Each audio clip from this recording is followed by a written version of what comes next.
Hello students, today's topic before us is the Lodi Dynasty. And by way of introduction, we can say that the Lodi Dynasty ruled the Delhi Sultanate from 1451 to 1526. It was the fifth and the final dynasty of the Delhi Sultanate, following the Sayyid dynasty, who had left their mark right after the Tughlaqs. Threatened by the rulers of Jaunpur, the Sayyids had sought the help of the Afghan leader Bahlol Lodi, who by then had established himself in the Punjab along with his Afghan Sardars. Regarding the antecedents of the Lodis, we can say that unlike the Turkish sultans who preceded them, the Lodis belonged to the Afghan stock. Some members of the Lodi tribe had even served in the Ghuraid army, while others, not yet Islamized, had also served in Prithviraj Chauhan's army as well. Since the reign of Ghiyasuddin Balban, the Afghans had steadily been emerging as political leaders. The old nobility had even reproached Jalaluddin Firuz Khalji for his Afghan ancestry.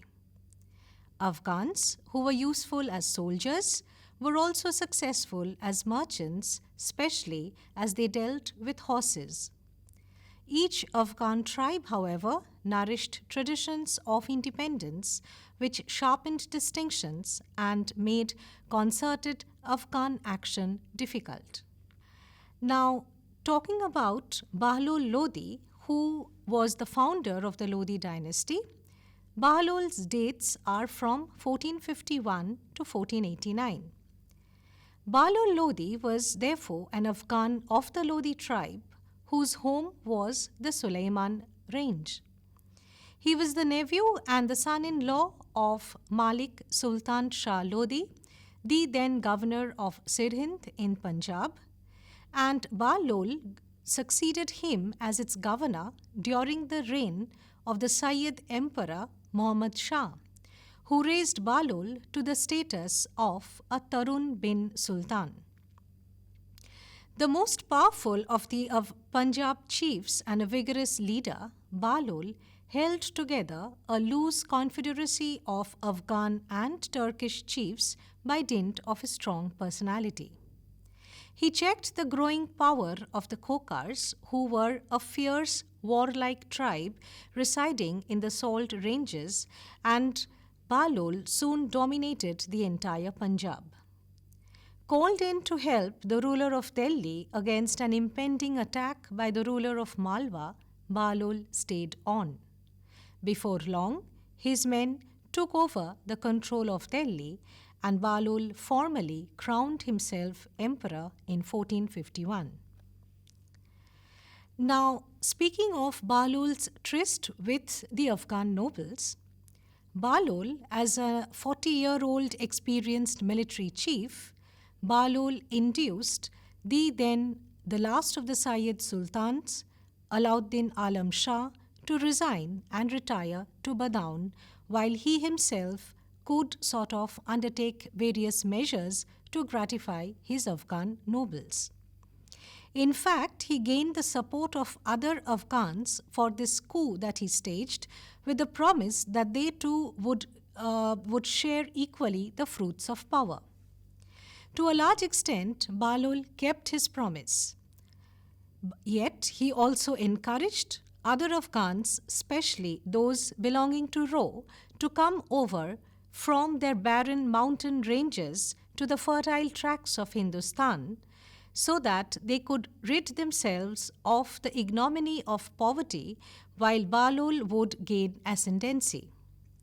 According to the historian Abbas Sarwani, and I quote him, on receipt of these farmans, the Afghans of Ro came down on the plains of Hindustan like locusts to join the service of Sultan Bahlol. Close quotation.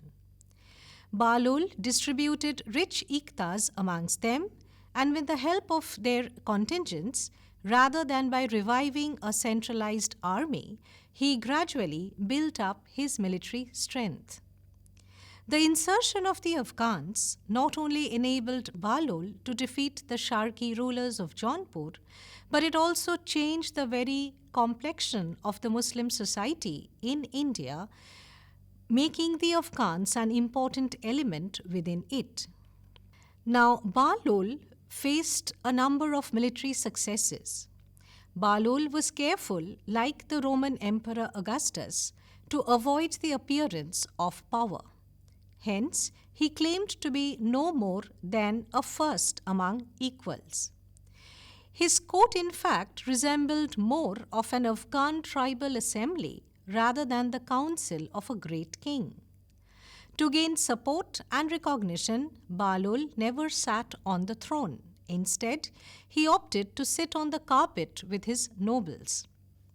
Most of his energy and resources were devoted to crushing Hussein Shah Sharqi, the last ruler of Jaunpur, who enjoyed the support of many eminent Hindu chiefs and survived in a small enclave until 1505. Gwalior, Samtal, Sakit, and Mewat were consequently conquered by Bahlol one after the other. Meanwhile, after conquering the Jaunpur Sultanate, Bahlol placed his eldest son, Barbak Lodi, on the throne of Jaunpur. When Bahlol's son, Sultan Sikandar Lodi, ascended the throne, the Rajputs of Jaunpur were still in the field to measure swords with the Afghans. Only Hussein Shah Sharqi's death in 1505 ended this challenge to Afghan power. Bahlol was succeeded by Sikandar Lodi, whose dates are from 1489 to 1517. Born Nizam Khan, Sikandar Lodi was the second son of Bahlol Lodi and was perhaps the greatest amongst the Lodi sultans. Before his death in 1489, Bahlol had divided the kingdom amongst his sons and relations. Though Sikandar had been able to undo this after a hard struggle, yet the idea of a partition of the empire among sons of rulers persisted amongst the Afghans. Sikandar followed his accession by trying to subdue the Afghan Sardars, who had a sturdy sense of tribal independence and were not accustomed to viewing the Sultan as more than a first among equals. The fact that he was partially successful in his mission could be seen from the way that he sort of issued farmans one after the other so as to impress upon the Afghan nobles of the supremacy of his position. Sikandar, abandoning his father's policy of propitiating the tribal pride of the Afghan leaders by ostentatious equality, had spies who kept him informed about the whereabouts of his Afghan nobles. He curbed the individualistic tendencies of his Pashtun nobles and compelled the Jagirdars from amongst them to submit their accounts before a state audit on a regular basis. The fact that he was able to infuse vigor and vitality in his administration can be attested from the fact that he meted out drastic punishment for fiscal embezzlement of any sort and for other corrupt means. Yet, the fact remains that Sikandar Lodi had only limited success in his efforts to control the nobles. One of Sikandar's lasting achievements was that he founded the modern city of Agra in 1506, on the site known as Sikandarabad. Agra, consequently, was to serve as an advance headquarters for campaigns against Gwalior and other neighboring Rajput provinces. Not only was Agra to command the area of eastern Rajasthan and the route to Malwa and Gujarat, Agra was also meant to control the rebellious nobles and the rulers of Doab. Agra became a large town and the second capital of the Lodis.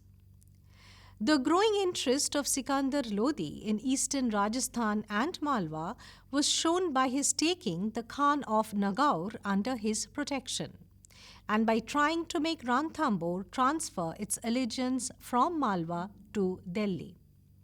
His greatest achievement, however, was the conquest and annexation of Bihar from the Sharkis. Sikandar also extended his dominion by conquering Dholpur and Gwalior. A contemporary of Mahmud Bigarha of Gujarat and Rana Sanga of Mewar, Sikandar Lodi geared the kingdom of Delhi for the coming struggle for power with these states. As an administrator, Sikandar had many feats to his credit.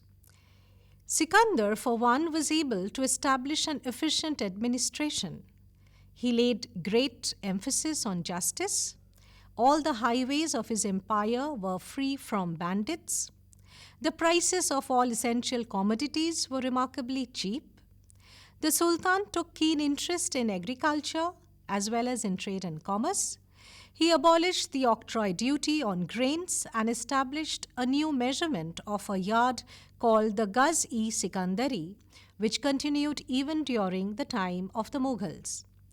The rent rolls prepared during his time even formed the basis of the rent rolls which were prepared during the time of Sher Shah Suri as well.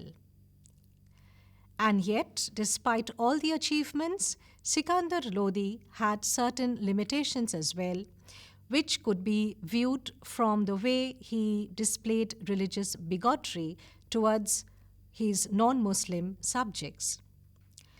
So, although the process of cultural assimilation between the Hindus and the Muslims continued apace even during Sikandar's reign, yet Sikandar Lodi has been regarded as an orthodox and bigoted ruler who sternly forbade Muslims from following practices that were antithetical to the Sharia or the Islamic law. He even established Sharia courts in several towns with significant Muslim population, enabling the Qazis to administer the Islamic law to both Muslims as well as to non-Muslim subjects. Moreover, while the Muslim subjects of the Lodis were required to pay the zakat for religious merit, the non-Muslims were required to pay the jizya for receiving state protection. In some parts of the Sultanate, the Hindus were required to pay an additional pilgrimage tax as well, and nevertheless, several Hindu officers, however, did form a part of the Sultanate's revenue administration. Interestingly, Sikandar Lodi's mother, despite being a Hindu, yet Sikandar resorted to strong Sunni orthodoxy to prove his Islamic credentials as political expediency. He banned women from visiting the mazars or the mausoleums of Muslim saints. He banned the annual procession of the spear of the legendary Muslim martyr Salar Masood. He has also been accused of demolishing a few famous Hindu temples like the ones at Mathura, Udgir and Jwalamukhi at Nagarkot, for instance, and under the pressure from the ulemas, he even allowed the execution of a Brahmin who declared Hinduism to be as veracious as Islam. Now, Sikandar Lodi was succeeded by his son Ibrahim Lodi, who incidentally was the last of the Lodi sultans. His dates are from 1517 to 1526.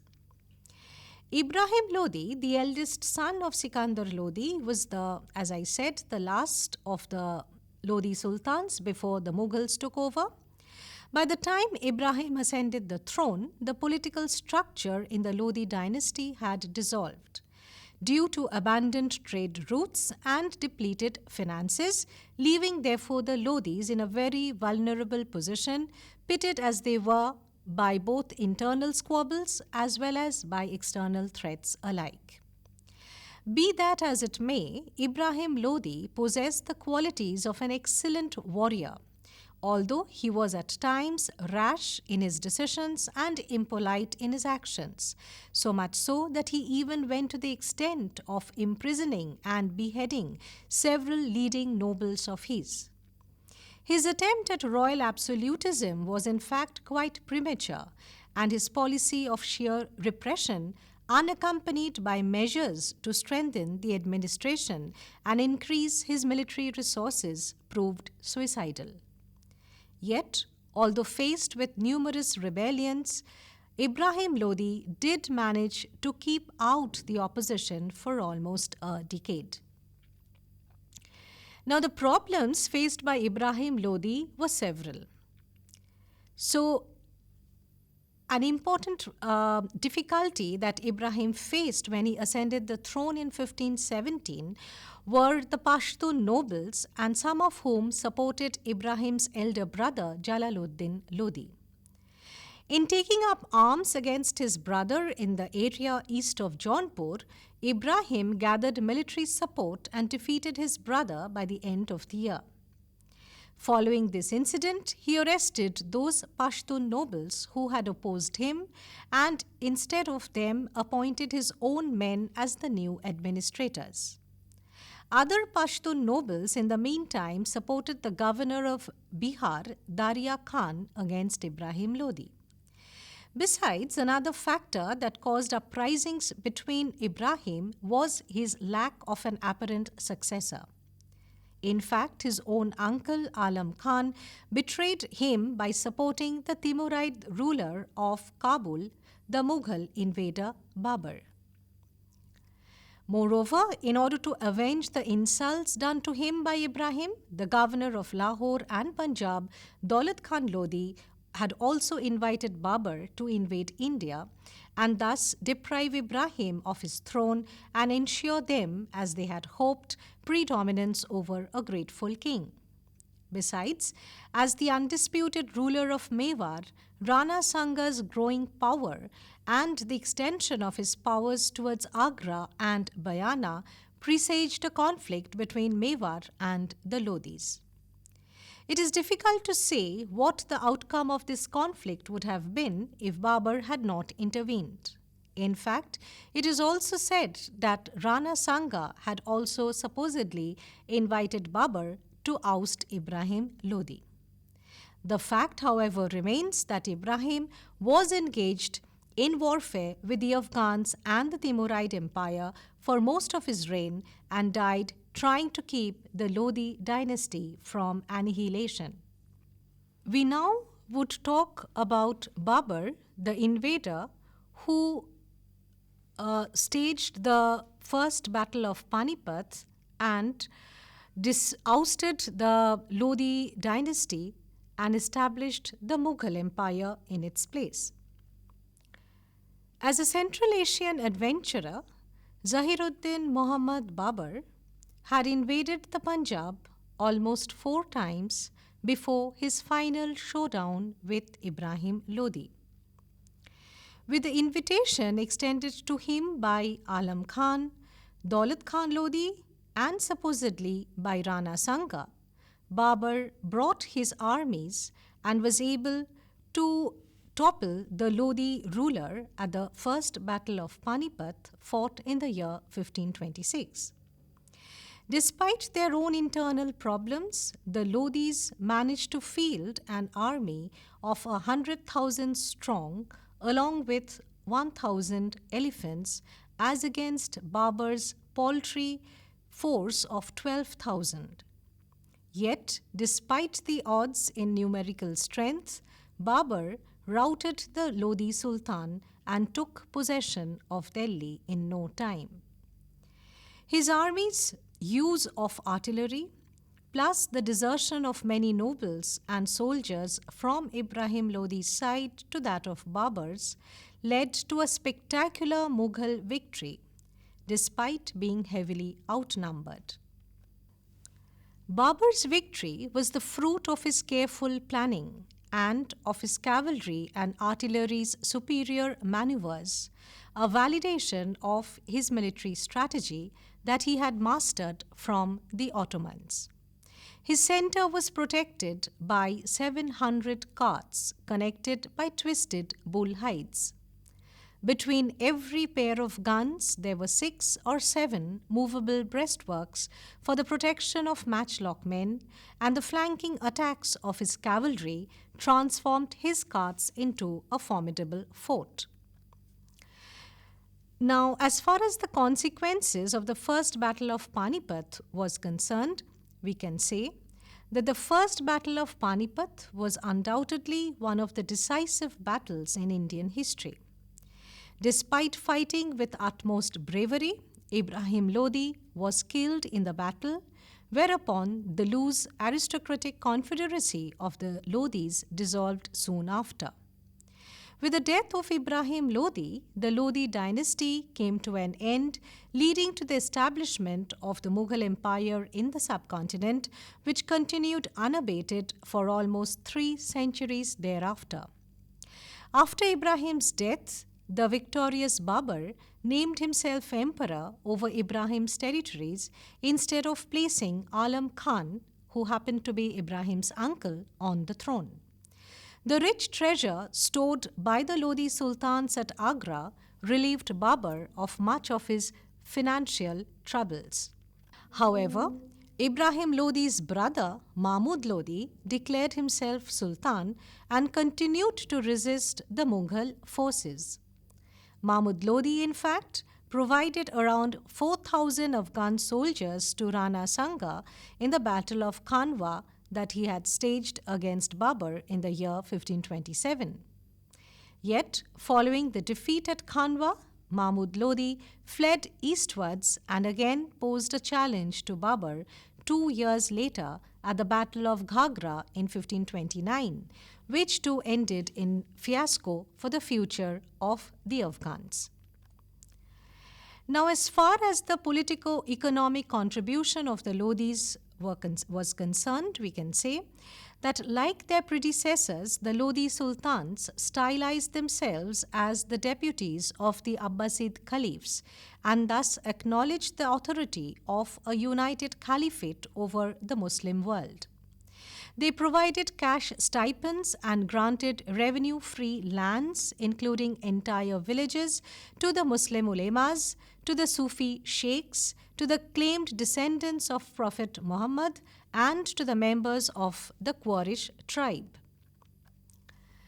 Now, as far as the cultural contribution of the Lodis was concerned, we can say that despite their short-lived rule of 75 years that was primarily geared towards suppressing recalcitrant Afghan nobles and external foes alike, yet the Lodi sultans were genuine connoisseurs of art and letters. Sikandar Lodi, for one, was himself a reputed poet as well as a patron of learning who ordered the translation of Sanskrit works in medicine into Persian. Sikandar also bestowed largesses to scholars, to philosophers, and to men of letters, with the result that they flocked to his court even as far off from Arabia and Iran. Sikandar Lodi was also very passionate about music. In fact, he loved listening to the Shanai and had several rare musical works in Sanskrit translated into Persian. A work on music names, the Lahajati Sikandar Shahi, was in fact composed during his reign. The Lodis were also patrons of art and architecture. So an important aspect of the legacy of the Lodi dynasty could be found in their architectural contribution. In Delhi, where 4 Lodi buildings can be seen in what are now the Lodi Gardens: Muhammad Shah's tomb, Sikandar Lodi's tomb, Sheesh Gumbad and Bara Gumbad. Besides, the plain yet impressive tomb of Sikandar Lodi at Khairpur is surrounded by a fortified enclosure. The chief Delhi mosques of the period are the beautiful Moti Ki Masjid, a remarkable composition with high blank walls flanked by arcaded pavilions and effective domes, along with the splendid domed mosque at Khairpur.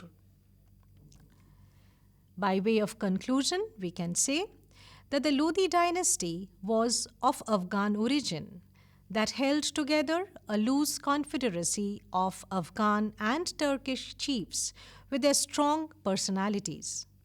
Starting with only the control of the region around Delhi, they gradually extended their boundaries to the borders of Bengal, even while they conquered the powerful kingdoms of Malwa and Jaunpur. According to Guru Nanak, the Lodis were defeated because they grew intoxicated with power and sensual beauty. He even reprimanded them for failing to protect their empire from the clutches of the Mughals. Nanak believed that since an unrighteousness could not last long, the eventual downfall of the Lodis was but inevitable. Be that as it may, one needs to keep in mind the fact that the Lodis did leave behind them a lasting legacy in terms of their military acumen, their architectural contribution, and administrative pragmatism. Thank you.